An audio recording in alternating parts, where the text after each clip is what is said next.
Tantrum, a fit of bad temper, also called hissy or hissy fit. How can someone that looks so sweet be so, well, psycho? Who would have thought that beneath the stunning good looks of Naomi Campbell hides a supermodel with a vicious temper? Throughout her career, Naomi's temperament has seen her develop a reputation as being notoriously difficult to work with. And if the assault charges levelled at her by her former employees is anything to go by, very difficult to work for.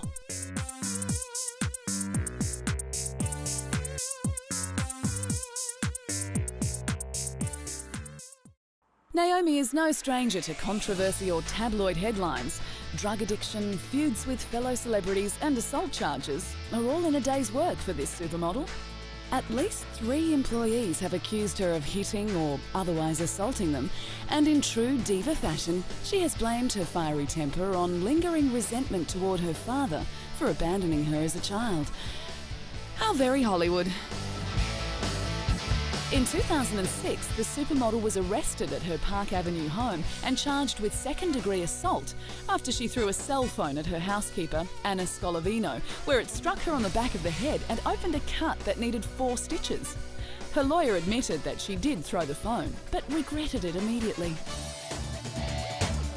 Where she said that in her apartment she threw a phone, and that phone that she threw did hit an employee of hers, but that it was not intentional, it was an accident.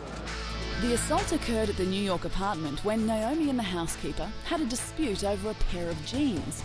Afterwards, the super-rich catwalker tried to have Anna treated by her personal doctor to keep it quiet before the housekeeper was taken to Lenox Hill Hospital. Her lawyer believes it was just a case of someone trying to take advantage of Naomi's wealth. I believe that she's a target. She's a prominent individual. There was an accusation, and all of a sudden we're getting served with papers from all over, from other employees who think that this is a payday.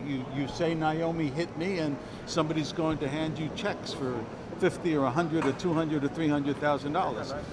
In an attempt to discredit the housekeeper, it was told that Naomi was planning on sacking her before the incident because she suspected her of stealing.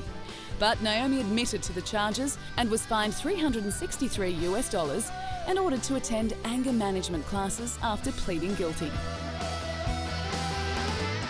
Naomi Campbell entered a plea to a misdemeanor, and it was characterized as a reckless assault, which is different from an intentional assault. Months after the incident, Naomi said that she has learnt from her mistakes and no longer harbours grudges, but maintains that the numerous assault allegations came from people trying to take advantage of her. So hurtful, almost to the point of like depressing. And what's awful about it is it's dropped. None of it was concrete evidence to be held. And, you know, it's just like, where does this come from and why? And I just feel like I am a target. And I've, you know, some people have told me for months and years you're a target, but it's kind of sunken in that I am a target. So I have to be very careful who I'm around, what I say, who's around me. I've had not to be with someone on my own anymore because you don't know the agendas of what people have. Doing little to dispel the rumours that she's calmed her famously fiery temper, Naomi's tantrums continue to make news. While her name used to be synonymous with perfect bone structure and long legs, now it just seems to conjure up images of court appearances and police stations. Just like Russell Crowe, if you see Naomi Campbell holding a phone, run away. Of course I'm a bad girl, and I wouldn't want to be anything else. I think it's kind of really boring to be a good girl. It's not interesting. It's like, no one can be too good. I mean, in terms of this business, if you have an opinion and you say no to doing something, you're considered a bad girl. So I guess that's me.